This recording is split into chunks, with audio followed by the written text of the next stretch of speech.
Halo semua, kami dari Universitas Sriwijaya, jurusan Farmasi. Di sini kami akan menjelaskan mengenai kasus dari obat setelan. Berikut adalah nama kelompok kami. Selamat menonton. Kenapa, San? Sakit iya aku dari semalam tuh bengkak pipi. Oh, aku ada obatnya nih. Sakit gigi. Serius? Iya. Beri di mana kau emang?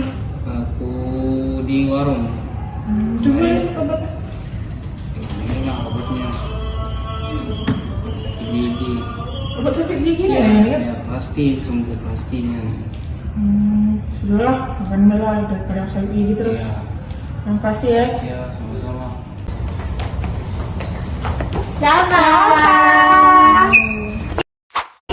Obat apa ini Sal? Apa kemasan pakai plastik baik ini? Obat sakit gigi tadi aku beli sama plastik. Hah? Kok kate plastiknya cak ini sih? Dan kate BBM juga. Iya, ada aturan pakainya juga Sal, kok ini sebasin. Bahaya kalau salah. Sakit ringan gigi aku tapi.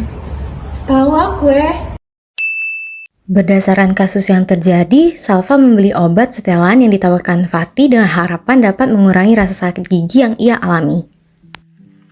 Tapi obat setelan itu apa ya? Selain itu, kenapa sih kita tidak boleh mengonsumsi obat setelan? Kemasan dirancang untuk melindungi suatu produk agar tidak dapat berinteraksi dengan lingkungan. Kemasan juga menjadi identitas dan memberikan informasi bagi produk. Kemasan yang andal dibutuhkan untuk sediaan farmasi agar memberikan perlindungan terhadap kualitas produk, keamanan, dan kenyamanan bagi konsumen atau pasien. Wadah adalah fungsi dasar kemasan untuk suatu produk. Kemasan sebagai wadah didesain agar tidak bocor atau memungkinkan adanya difusi dan permeasi produk. Kemasan harus cukup kuat untuk digunakan saat proses pengemasan dan tidak berubah atau berinteraksi dengan komponen-komponen formulasi dalam sediaan. Kemasan harus melindungi produk dari semua pengaruh eksternal yang merugikan yang dapat mempengaruhi kualitas atau khasiatnya, seperti cahaya, kelembapan, oksigen, kontaminasi biologis, kerusakan mekanis, dan pemalsuan produk. Desain dan setiap komponen yang digunakan pada kemasan menjadikan identitas bagi produk tersebut. Desain kemasan akan menjadi nilai tersendiri dari produk yang dipasarkan. Kemasan merupakan salah satu sumber informasi penting yang mencantumkan informasi produk obat. Informasi disajikan dalam label maupun leaflet untuk pasien. Kelebihan dan kekurangan dari pengemas aluminium yang pertama, merupakan bahan yang tahan panas dan kedap terhadap udara. Yang kedua, memiliki sifat fleksibel, tidak tembus cahaya. Yang ketiga, logamnya ringan sehingga untuk menekan biaya pengiriman. Nah, kekurangannya itu dapat berbentuk H2 sebagai hasil dari proses korosi. Nah, limbah dari aluminium ini butuh waktu yang lama untuk terdegradasi. Kelebihan dan kekurangan dari bahan pengemas plastik. Yang pertama, dapat menghalangi lembab dan menghalangi gas. Yang kedua, memiliki sifat yang fleksibel, ringan, tahan benturan, dan murah. Yang ketiga, mudah didesain, mudah dibentuk.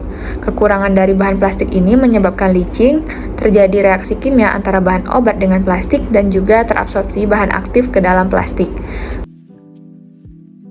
Kelebihan dan kekurangan dari bahan pengemas gelas. Yang pertama, secara general dia digunakan untuk kemasan karena aman. Yang kedua, inert, berresisten secara kimiawi. Yang ketiga, melindungi bahan yang fotosensitif. Kekurangan dari bahan gelas ini tidak tahan benturan, yaitu mudah pecah. Aturan penulisan informasi pada kemasan obat. Pada kemasan obat ini, penandaan obat setiap yang beredar memiliki informasi tentang obat yang menyertainya pada kemasan atau brosur.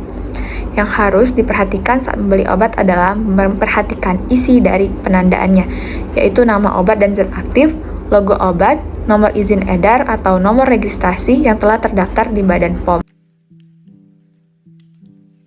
Nah, contoh dari nomor izin edar ini yang berupa 15 digit DKL 12345678911A1. Digit pertama yaitu dapat berupa nama dagang atau D, yang kedua yaitu generik atau G. Nah, pada digit kedua dapat berupa B obat bebas, K obat keras, T obat bebas terbatas, P psikotropika, N narkotika. Pada digit yang ketiga yaitu L sama dengan lokal, I sama dengan impor. Digit 4 dan 5 adalah tahun registrasi.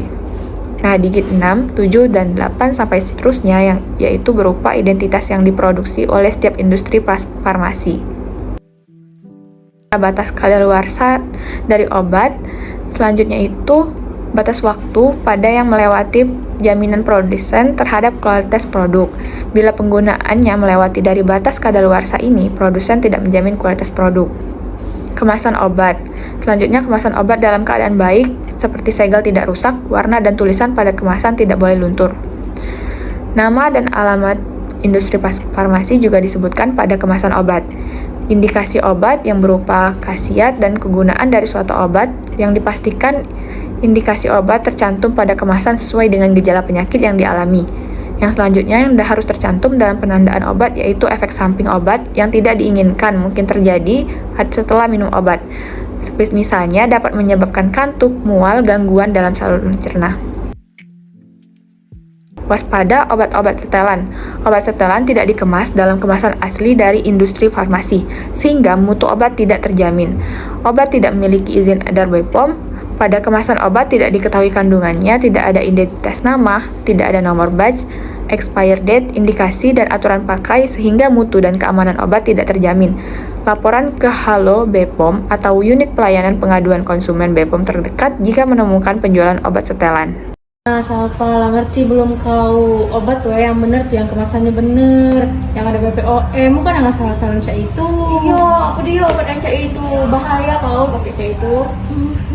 Aku punya nah obatnya tuh ada kak. Obat yang cak ini Salva yang bener tuh, yang ada aturan pakainya, yang dikemas dengan benar. Itu tuh terjamin. Daripada obat cak ini apa dia tidak jelas. Iya, kau tuh lain kali mau sakit gigi tuh ke dokter, minimal kau ke apoteker lah konsultasi. Iya. Jangan diulangi lagi ya, Sal. Ya, makasih ya. Cepat sembuh Salva. Baiklah, sekian dari kami. Thanks for watching.